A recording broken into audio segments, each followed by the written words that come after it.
Hello.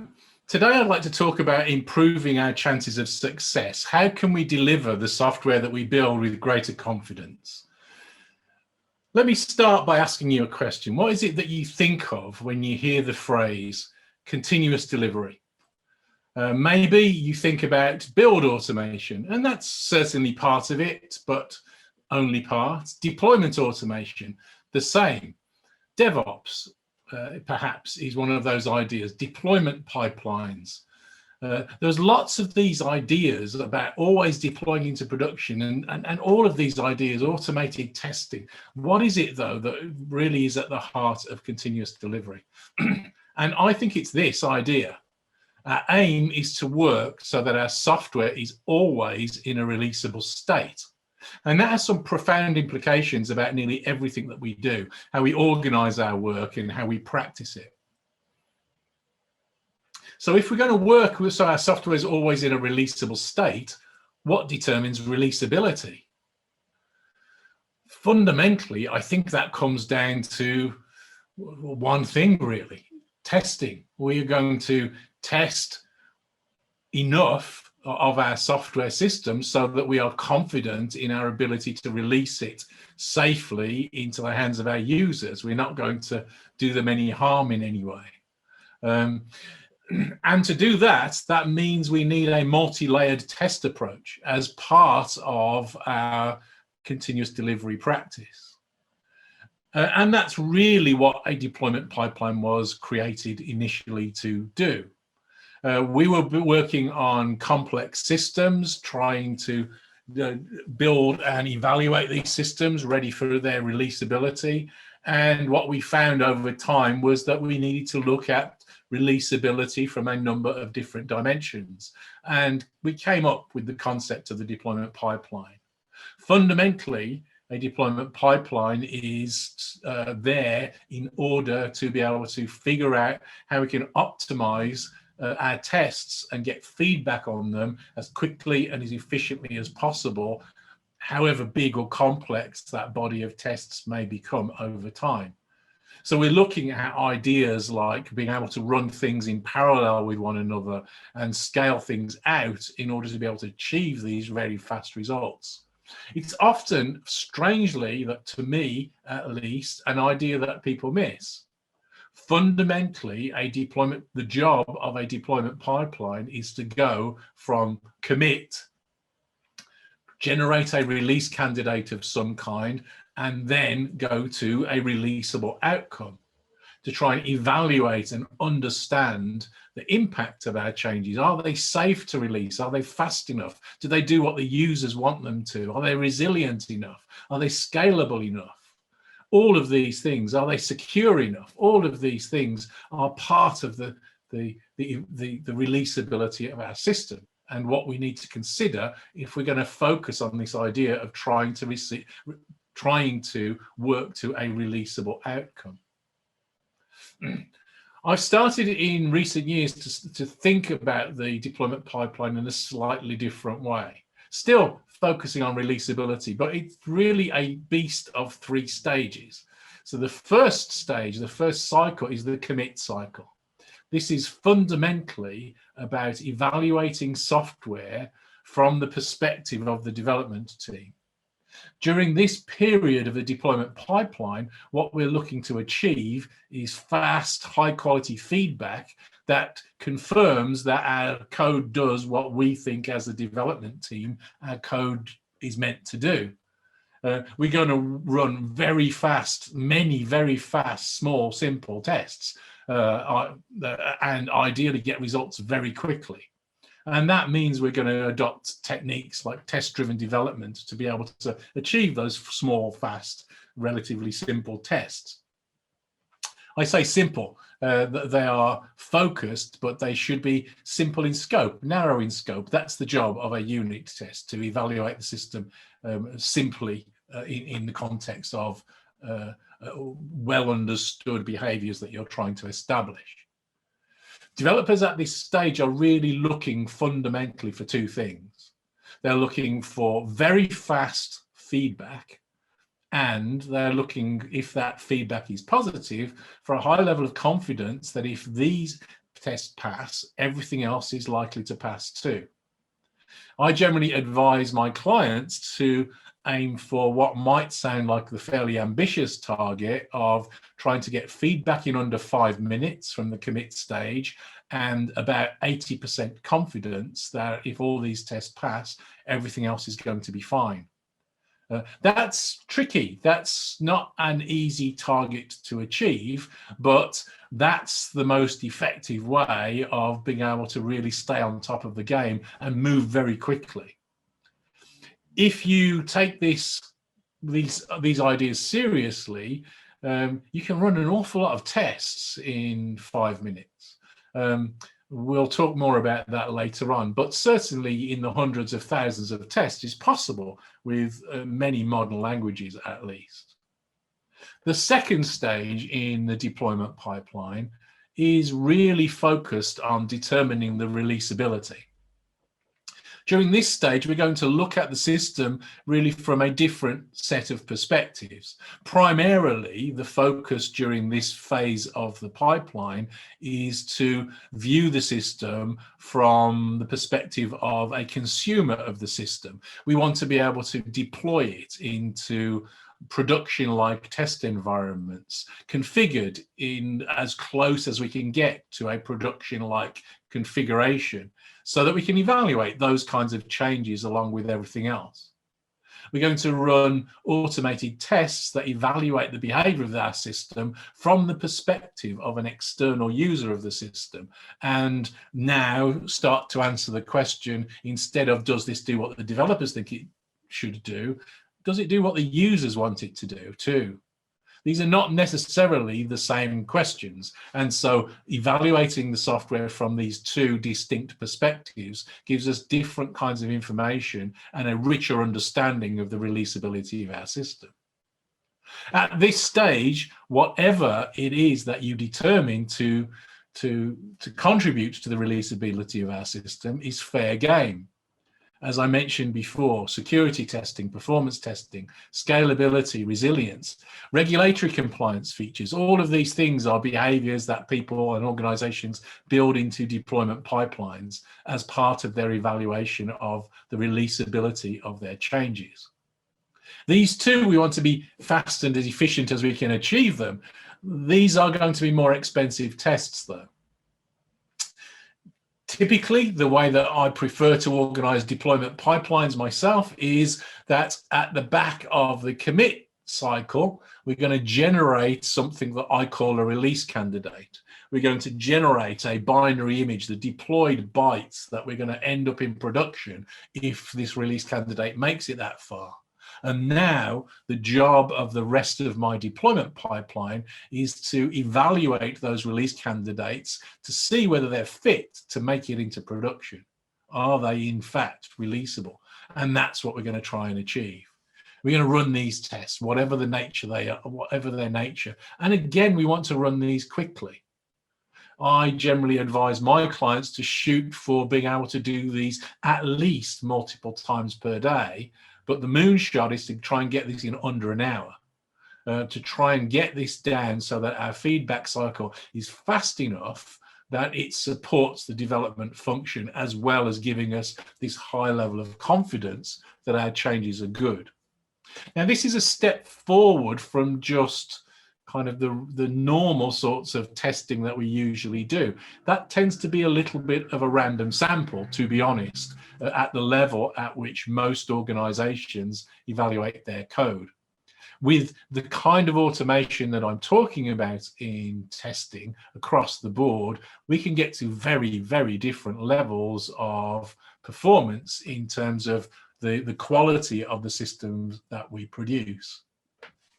There's some academic research that was carried out on thousands of projects that looked into what caused failures in software projects in production. And what they found was that 58% of production defects are the result of the kinds of errors that programmers make in code, whatever the nature of the code, whatever the technology that they're using. things like off by one errors, or conditionals the wrong way round, or scoping errors for variables, or resource leaks of one kind or another. These sorts of things, these sorts of really common causes of failure. And 58% of production defects when the analysis was done was as a result of this kind of failure.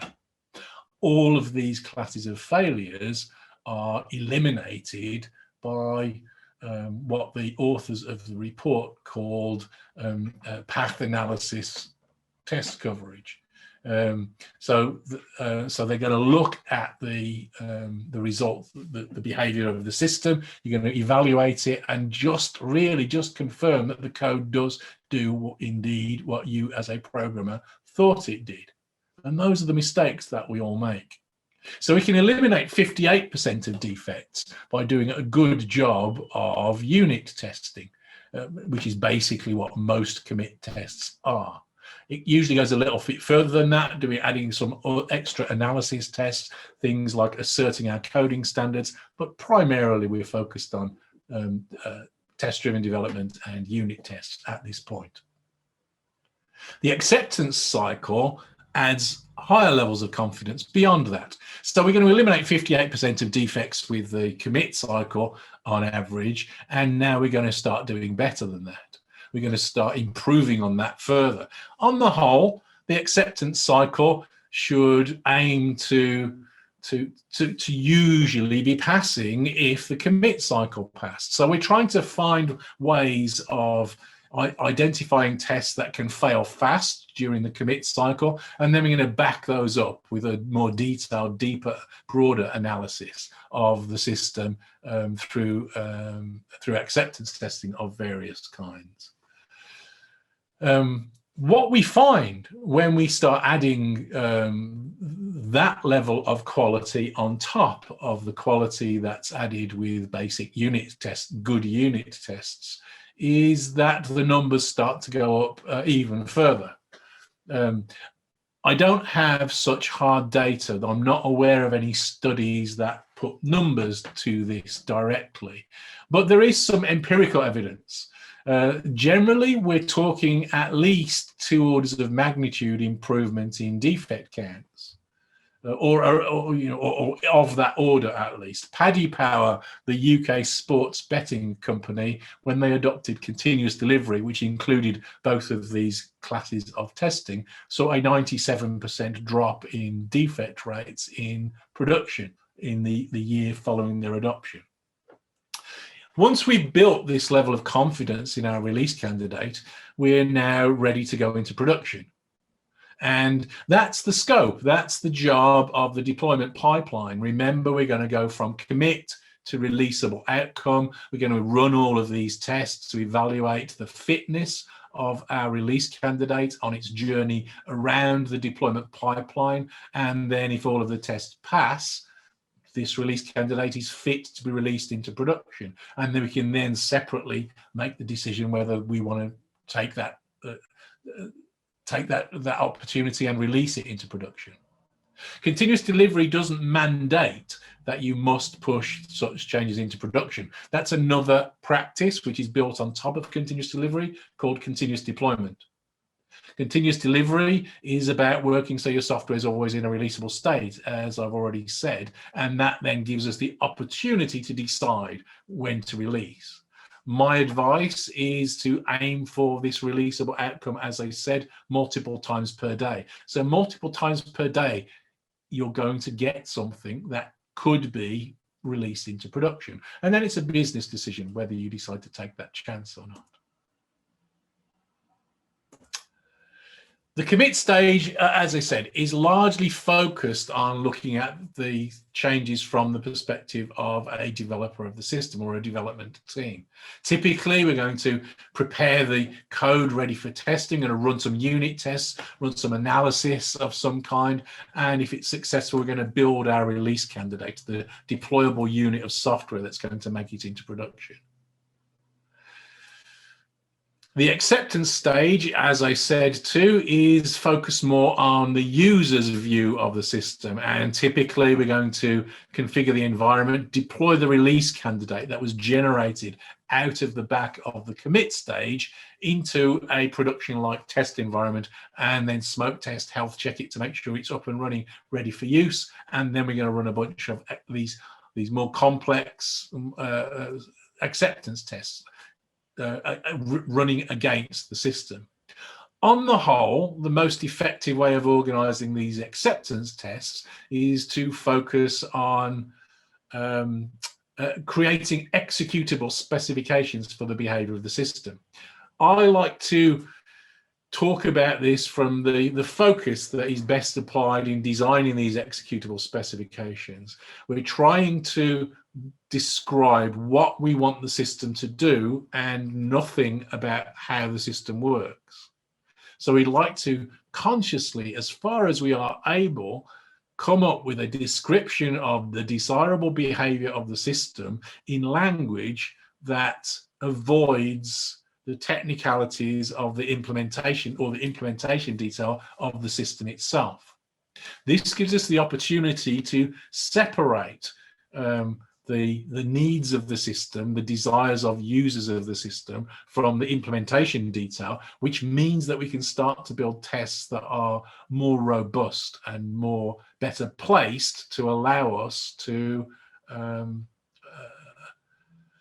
change the system under test without invalidating our test cases. I'm not going to go into that in any more detail now, but I do run a YouTube channel, and there's a link here on the screen, and there's a variety of different videos about different aspects of acceptance testing and this behavior-driven style of acceptance testing that I enjoy and think is the most effective.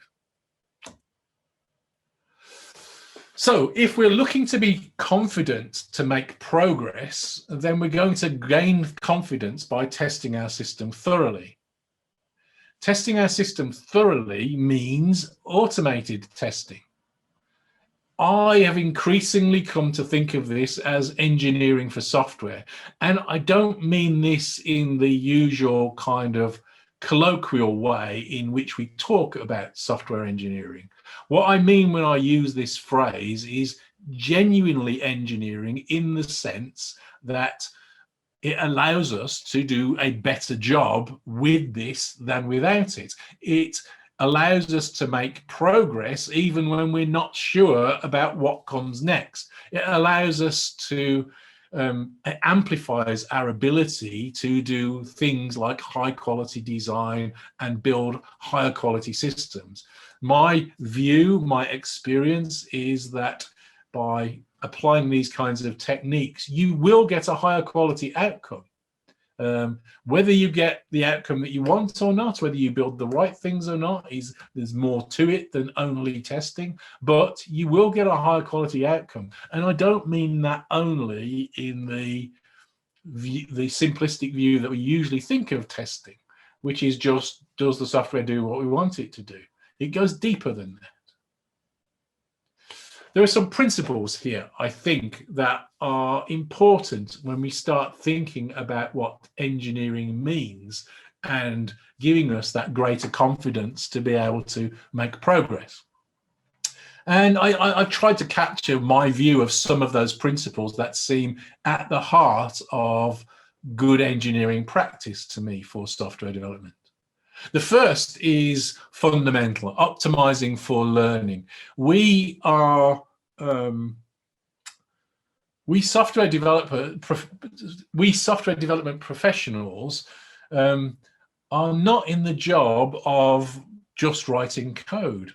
Our job is always one of learning and discovery.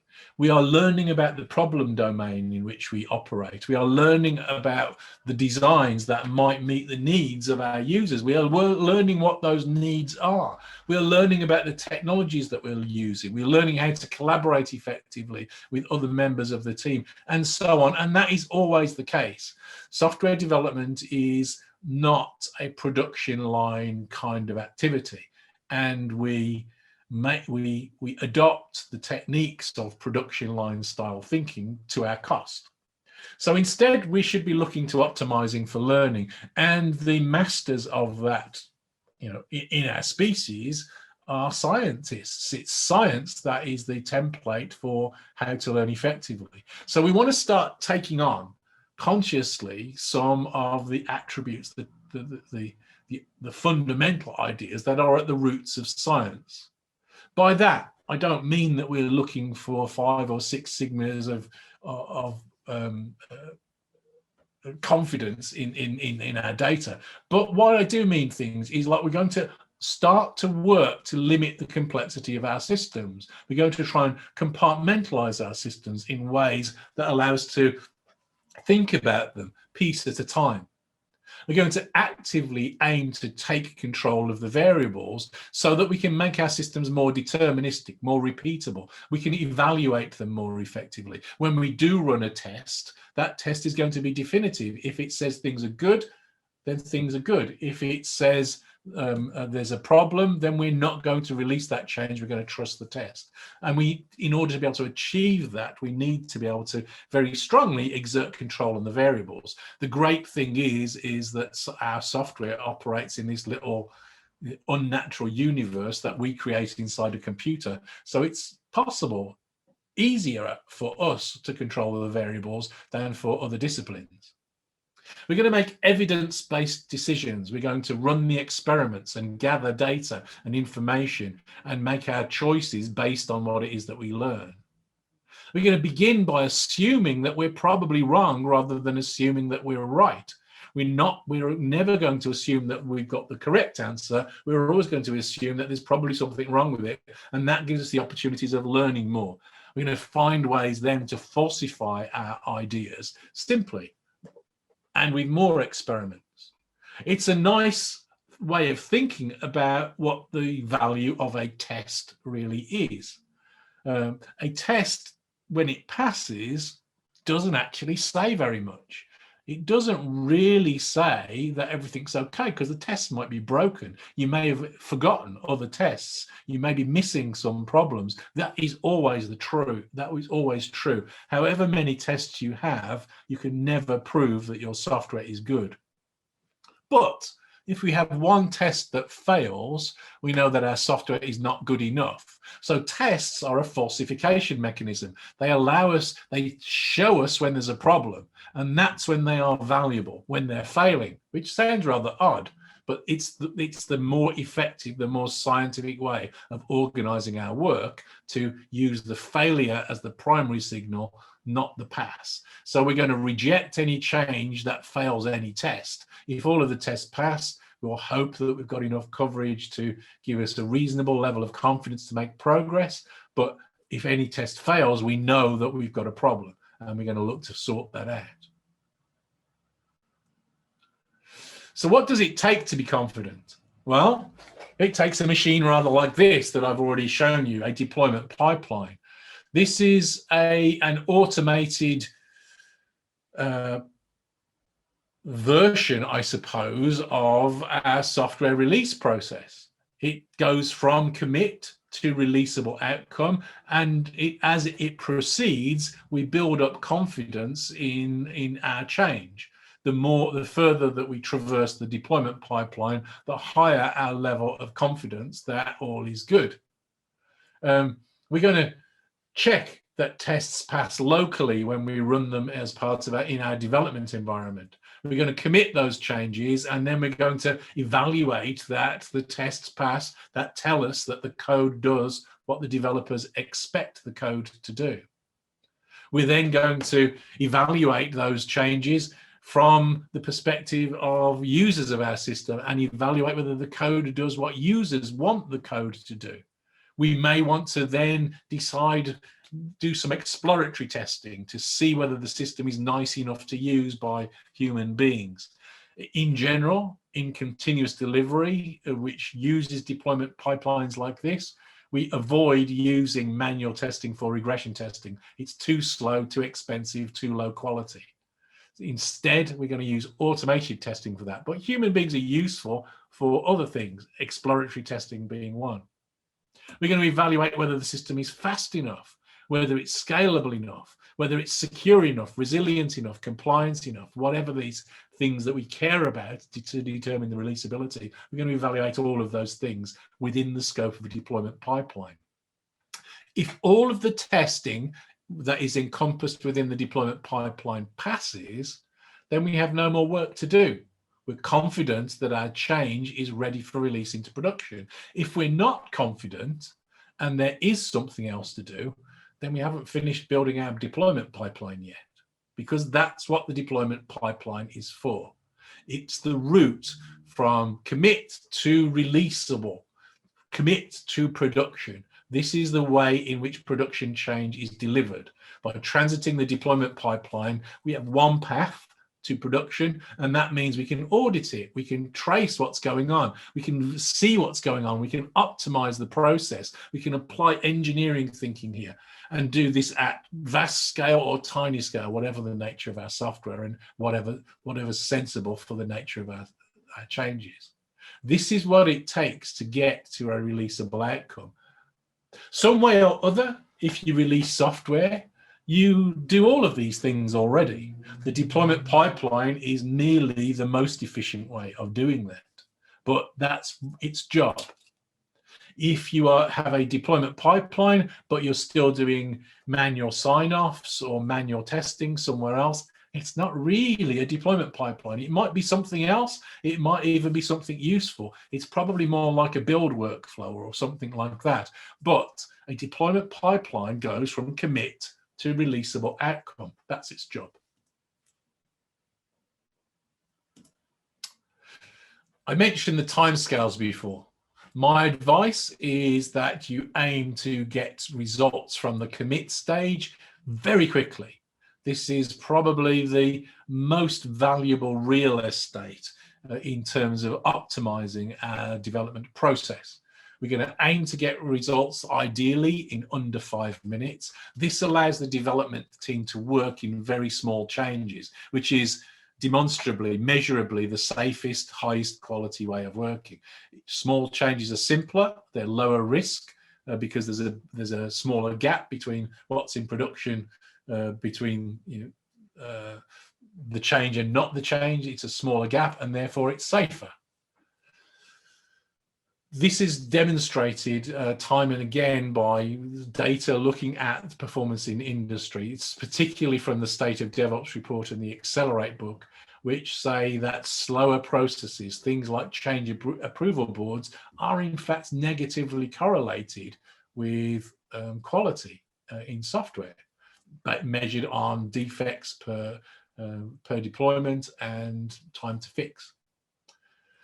I also recommend that you do the whole pipeline in under an hour. The 5 minutes is there because that's about how long most developers' patience will last before they want to do something new. If you commit a change and you want to move on to the next thing, you're not going to be prepared to wait too long. So it's worth investing in getting on fast feedback at this stage. It says some important things about the natures of the tests that we want to run and so on, but it's worth aiming for this high performance at this point. The hour is slightly different, but still kind of based on, I suppose, pop psychology. I once worked with a team that did overnight builds, and every morning the team would come in and they would look at the results of the builds, and they would pick the modules that had passed all of the builds and allow those to go into production, and they would not deploy the ones that had failed tests. That makes sense unless some of the modules that passed testing depended on some of the modules that didn't, and sometimes they did. The team that I was working with had been working this way for about 3 years, and during that period they had 3 ever green builds where all the tests passed. Remember, having failing tests should be our strongest signal. So we sped things up. We worked to speed things up, and eventually we got the time down to overall about 45 minutes to get the cycle down for this large C++ build that had been taking 9.5 hours. In the first 2 weeks, that we deployed that build into production, sorry, into the development environment, we had 2 passing builds. In the following 2-week period and forever after, while I was there, we had at least 1 successful release candidate where all the tests had passed at least once per day. Doing nothing else, only speeding up the feedback cycle had that impact. We didn't change the people, we didn't really change the tests very much, we just organized them differently so that we could get faster feedback. The reason is reasonably obvious when you think about it.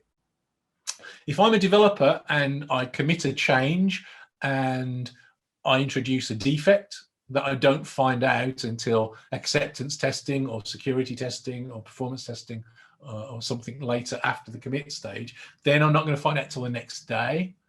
And then if I commit a change immediately, knowing what the problem was, the build's not going to be passing again until the following day. So it's going to spend half the time broken. And so teams with overnight builds will always have a nub of tests that are failing. If you bring that cycle down within a working day, you're in a much stronger position to keep all of the tests passing when there's nothing wrong. If the build says 2 hours, you've probably got 2 or 3 goes to fix it if something goes wrong. And teams like that, they usually have a few flaky tests which are annoying. If you get feedback in under an hour, you're going to be able to stay on top of the tests and work with passing builds for releasability. And now your tests, when they fail, are giving you a stronger signal because they're not failing. There's not a nub of tests that are always failing. A failure is a failure, and you can reject a change on that basis. So again, what does it take to be confident in this? I was involved in building one of the world's highest performance financial exchanges when I was in the middle of writing the continuous delivery book. And I was head of software development. So people were kind of looking to me to lead their approach. And so we started with continuous delivery from day one, from a blank sheet of paper, building that system. This is a large scale, a complex, exceedingly high performance system. This was a LMAX exchange where we did this. So we were running hundreds of tests locally on commit. We would run all of the unit tests and usually a few acceptance tests that we were working on in our development environment as part of the development. Usually many hundreds of tests, sometimes more than that. In the commit stage, we were running 35,000 plus tests of various kinds. And in the acceptance stage, about 20,000 plus acceptance tests, created as executable specifications, BDD style scenarios that would evaluate the software from the perspective of a user. Manual testing was exploratory. We didn't really count those. They were just whatever people wanted to do on the new features. And we had hundreds of component level performance tests. For the system level performance test, we recorded the worst hour that we ever saw in production, instrumented it so we could scale it up computationally, and we used to run that at 5 times natural load for any change that went through the deployment pipeline. And then we have thousands of other kinds of tests, data migration tests, security tests, time travel tests, destructive tests, sort of chaos monkey style tests to evaluate the system if it was damaged. All of this is what constituted releasability for our system. In addition to this, we also had regulatory compliance built into our deployment pipeline. So it would, if a release candidate transited our deployment pipeline, it was pretty much guaranteed that it was regulatory compliant too. So we took testing really seriously. As a result of this, we were so confident that we could make almost any change, get an answer to that change in under an hour in transiting the pipeline. We went into production and were in production for 13 months and 5 days before the first defect was noticed by a user of the system. That was the kind of level of quality that we managed to achieve with this, albeit very, very extensive testing approach. If this were real engineering, then it would improve the quality and efficiency of our work. That's what we're looking to achieve with real engineering. I think that one of the tools that we can use to achieve that is testability itself. And I just want to try and describe that in the few minutes that I have remaining to paint a picture of how that is the case. Testability is a tool. So what is it that we value in good code? Let's think about that for a moment. Well, clearly it has to work. It has to do the job that we intend it to do. But there are some other properties that I would suggest we value, whatever the nature of the code. It's modular, it's loosely coupled or appropriately coupled, it's highly cohesive where it should be, good separation of concerns, and it exhibits information hiding. These 5 things to me seem like the hallmarks of quality in code. Modular code decomposes the problem into simpler chunks. Solutions then are more independent, they are more composable, and often more scalable too. Coupling is one of those kind of pervasive ideas at the heart of computer science and information theory, really. But loose coupled systems tend to reduce the risk of change in one place affecting another. It helps isolate problems and aids us encourages us to create more modular systems. It also helps us to decompose larger scale problems. Cohesive software is kind of the opposite of that modularity. What we want is that we'd like the stuff that's unrelated to be far apart, as in modular and separated, and we'd like the stuff that's tightly related to be close together, and that's what cohesion does. It's my favorite description of high quality in code is move the stuff that's unrelated far apart and move the stuff that's closely related closer together. Separation of concerns, one class, one thing, one method, one thing, simplifies development and again helps us reduce coupling and improve modularity and aids in cohesion as well. And information hiding, abstraction, establishes points of stability in the design where the system again can change in one part without impacting others. This reducing coupling and improves cohesion once again. So what drives quality in a system? In the absence of test-driven development, it's the skill, the experience, and the integrity of a programmer. It's whether the programmer knows what they are doing and is conscious of the need to put quality into the code at this point and can be bothered to do the time, to take the time to do so, and so on. Test-driven development is something very specific. It's not just writing unit tests. Test-driven development is best described by this simple mantra: red, green, refactor. The objective of test-driven development is that we're going to write a test and then we're going to run it and see it fail. That's red. Then we're going to write just enough code to make the test pass so that we can get back quickly and simply to a stable position with a passing test. That's green. And then we're going to modify the code and the test to make it clean and elegant and more beautiful and more generic, better designed in the last step, refactor, while the test is passing, and so we're on a stable position. Think for a moment what it takes to be able to write that test before you've got any code. If you're writing tests before you've got any code, it's going to start to apply a pressure on you to write code in a certain way. You're going to be a rather foolish kind of person to write a test that is difficult to write. You're going to try and make your own life easier by making it easy to write tests. So what makes software testable at this level? Well, it has to work, because that's what the testing is doing. And then it needs to be modular, loosely coupled, cohesive, good separation of concerns, and information hiding. So the same properties that we value in good software are amplified by our ability to write tests for it. We get this compound effect. We don't do away with the experience and the expertise and the commitment of great programmers, but we amplify that talent with test-driven development.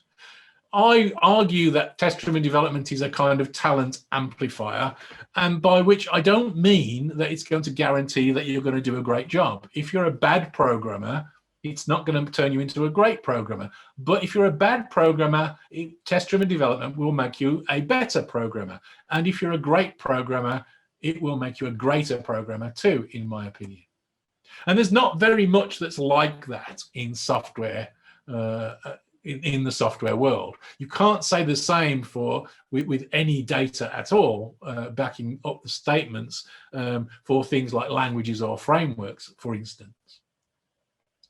Let's just look at a simple example of what it is that I'm talking about. So here is a class, a car, and this class has an engine, a petrol engine. We're interested in looking at this, and it's got a method called start. So we're going to put the car into neutral, we're going to apply the brakes, and then we're going to start the engine. So let's write a test for this class. Here's my test. Should start car engine. So we're going to create a new car, we're going to start the engine, and now there's nothing at all that we can do. There's nothing that we can assert because the petrol engine is private. We could do something horrible by breaking encapsulation and making the engine public just to test, but we don't do that kind of things. We're trying to be better programmers than that, right? So what do? Here's a better car, and it's better in a specific way. Instead of creating the engine for itself, the better car injects the engine. It allows us to pass in the engine. So let's look at this. Here's the better car, and here's the test that we could write for the better car. Remember, we'd probably write this test before we had the better car, not after, as in the example here. So we're going to create a new engine, a fake engine in this case. What's a fake engine about? You ask yourself, perhaps. So here's my example of a fake engine. All it does is it just records whether the start method has been called or not. In reality, we'd probably use a mocking library or something like that rather than create our own fake engine class. But I just wanted to keep the code simple so you could read it. Now we're going to create a better car, and we're going to pass our fake engine into the better car. And now we're going to say start on the car. Now we can assert, this is the point that we were getting to. Now we can say, did the engine actually start? So we've got testable code. But let's look again at what made it testable. It was changing the better car so that we could pass in the engine. What did that do to our code? Well, now, if we wanted to use our better car, we could create a better car with a petrol engine as before. Now it's exactly the same behavior as the car, except we've been able to test it. But as a result of this one simple change, we could also create a better car with an electric engine. Or if we were some kind of crazy person, we could create a better car with a jet engine. This is more modular code. This is code with better cohesion. This is code that is exhibiting information hiding in the sense that the better car doesn't know what kind of engine it's dealing with. This is a car that has a good separation of concerns. The engineness is now more separated from the carness of the system. This is better code. The other idea that we can also use as a tool, which I've already talked about a fair bit, is the idea of deployability. Remember, our deployment pipeline goes from commit to a deployable outcome. That's its job. Its job is to evaluate the releasability of our system, and so its deployability. So what does deployable really mean? Well, no more testing to be done, no sign-offs to be done, no integration tests with other components of the system. It's releasable. We can put this change into production. It doesn't necessarily have to be ready for use. We could hide it behind a feature flag or with some kind of other technique, but it's deployable. It's passed all of the testing. It's safe. It's not going to do any damage. We know that to be the case because we tested everything. I think these are the ideas that allow us to be more confident in our ability to make changes. When I've seen teams operate in this way, they are both the highest quality teams that I have seen and the most efficient teams that I've seen. And again, that is backed up by the data. If you look at the state of DevOps, there is no trade-off between speed and quality. And we gain that and the confidence